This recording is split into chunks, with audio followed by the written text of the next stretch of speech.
is our driver. So our tour will take 45 minutes up to 1 hour. Meron pa tayong 3 stopover. First is the Flower Garden, second is the Tinugdan, and the third is the Lola's Garden. May 5 to 6 minutes din tayo for picture taking every stop. So our main restaurant po sa taas. Favorite reception yan for weddings. Sa baba naman yung playground. Everyone on your left side, yung may mga hats po. So that is our fishing village. You can catch tilapia or hilo there. Once nahuli na po ang fish, considered na po yan siya as sold. Tilapia is 240 per kilo. Hilo naman is 270 per kilo. Pwede nyo pong ipaluto yung nahuli nyo, additional lang na 60 pesos. Pwede nyo rin naman po siya i-take out. Provided na yung fishing rods. So if you want to spend a night of 2 here in Eden, Vista Cottages po on your far right side. Yung mga kulay brown and cabbage. Each rooms can accommodate 2 persons. Rate per night po is 3,938. Kasama na yan siya breakfast for the lovers or the honey. Okay, that yellow building naman po is our garden hall, our biggest function hall. Can accommodate up to 300 people. Ginagamit siya for conventions, parties, seminars, or wedding reception. On your left side, the Philippines Ear Park. You know, hindi oh, my dear. You know, my dear. Oh my dear. So nagsimula kami 1 pair of deer, pero ngayon we have 24 deers. 24 sila lahat. 18 po ang females, 6 ang males. Kumakain sila ng mga leftover na lettuce, peas, at shallots.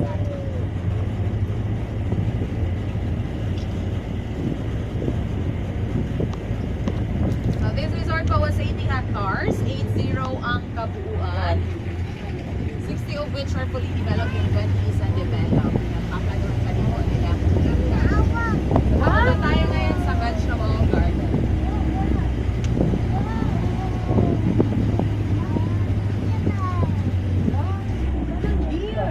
Ay.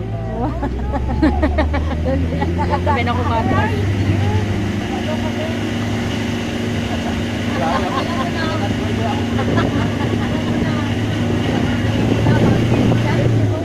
Welcome po sa vegetable garden or the hydroponics greenhouses.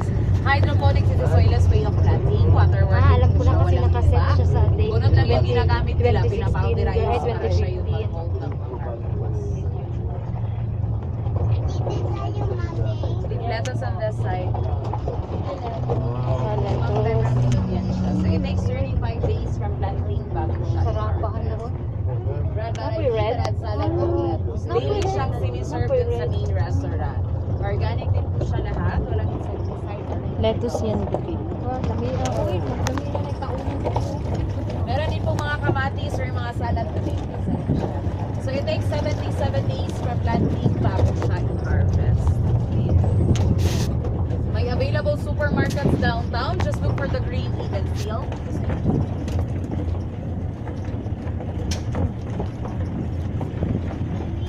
Then on your right side, the Holiday Lodges, a duplex type of cottage. Each rooms can accommodate 2 Ate persons. siya. Same pa rin, Ay, 3,930. nag-video ko. Across the road naman po is our Holiday Terraces. A multi-level function area can accommodate up to 70 people. Ginagamit siya for team buildings, seminars, or parties. Sarap pa mo yan. Kita. Sa taas po, mga mangosteen. Ano mang gusto ito? Na mo na ko, may harvest pa karon may tatay yan ron. Ang harvest. Asa ta ginabalik yan? Pinabalik yan, tumangan lang sa laser, ma'am. Tumangan sa laser lang. Dapat sa Sa gawag na, sa gawag? So our magazine years covers up to 3 hectares. On the Saan other niyo pilang side naman kilo? po, mga native durian. Mga matataas na po na those are native durian. That's all. Very pink naman ang flower doon is Oh, yung flower. Okay, so papasok tayo ngayon sa flower garden. Yung mga nakahanga white at saka violet, those are sky flowers.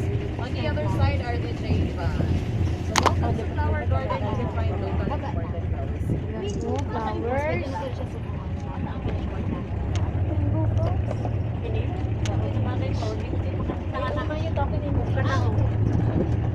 You cannot find it in the market. Mickey Mouse. Oh, Mickey Mouse. Ah, yes. On your left side po, the Young Theater. Often used for garden weddings.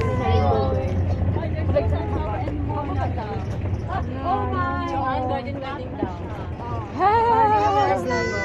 Ay, no more sunflower! Yan kasi. Nag-harvest na sila. Okay.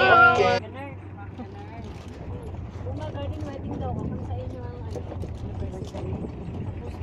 Tapos na. Makunta yung edad. Pamangko sa doon. 25 years na kami. Opo, may puti yan siya, oh. Okay, papunta tayo ngayon sa Tinugan, our second stop. Going now. Gunit. Ay! So, magazine on both sides. Park pa rin siya sa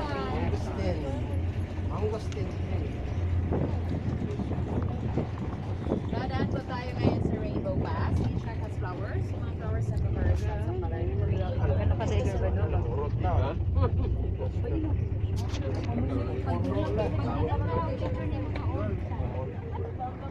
yung mga quotes sa nimo. Ginagamit siya mostly for prenups or sa wedding for the couple pass. Oh, pwede ka.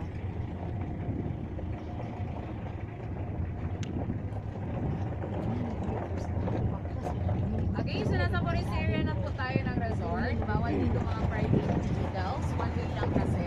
At saka pagkukulan madalas siya. Mga labs. Kulay red na flowers sa gilid tawag dyan lobster claw. Family po siya ng Aniconia flowers. Mga birds of paradise. So yung mga sa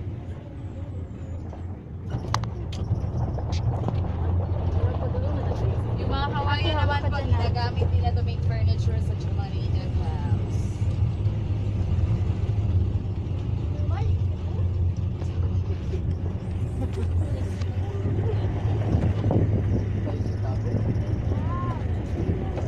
Similar magud kuya.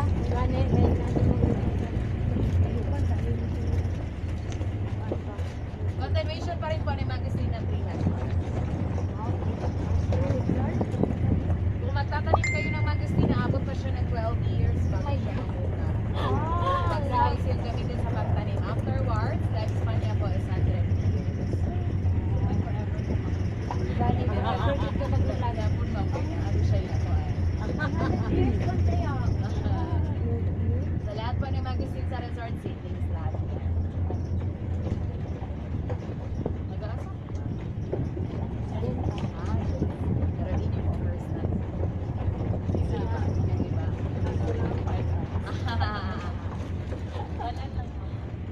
Okay, so this resort po was owned by the Ayala Group of Companies here in Davao. They are not related yung Ayala sa Makati or Ayala sa local Ayala lang po ng Davao. Kilala niyo si Joey Ayala, pamangkin siya ng yung Ayala. So aside sa tour, merong trekking or the mountain trail. Gusto ko maglakad na. Matilo Falls, sa bridge makakadaan po kayo. And on that side, papasok park na rin yan siya. So hiking trail is 4 kilometers. Estimated time is 2 hours bago nyo po siya matapos.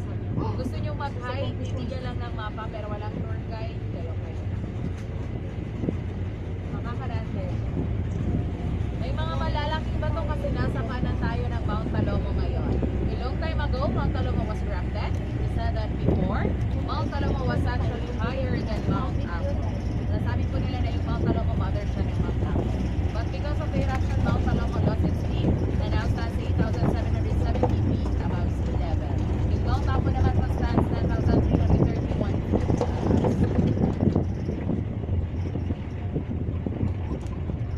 Those white spotted trees, mga marang naman. Mga malaking planta.